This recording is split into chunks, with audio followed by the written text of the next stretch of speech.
Hujan deras sudah turun dan sungai sebentar lagi banjir. Kalau kami tidak bergerak sekarang, kami akan kehilangan satu hal paling penting di hutan ini.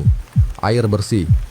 Di hutan, pilihan terbaik untuk menyimpan air adalah bambu. Fungsinya sama persis seperti jerigen. Hanya saja ini tumbuh sendiri di hutan dan gratis. Caranya mudah. Pilih ruas bambu yang cukup besar, kemudian potong tepat di bawah bukunya agar bagian bawah tertutup rapat secara alami. Nah, seperti ini. Bawah tertutup, atas terbuka, tinggal isi air. Kenapa harus sekarang? Karena dalam hitungan menit hujan deras ini akan mengubah sungai yang tadi jernih menjadi coklat keruh penuh lumpur. Kalau sudah keruh, susah cari air bersih. Jadi kami manfaatkan sisa kejernihan sungai ini sebelum terlambat. Air dalam bambu ini belum langsung kami minum. Nanti setelah api menyala, kami akan merebusnya terlebih dahulu. Atau bisa kami jadikan untuk memasak nasi. Kalau video ini bermanfaat, bantu kami dengan menekan tombol like dan subscribe. Itu gratis tapi dampaknya luar biasa buat kami. Sampai jumpa di video berikutnya. Ketua lapar.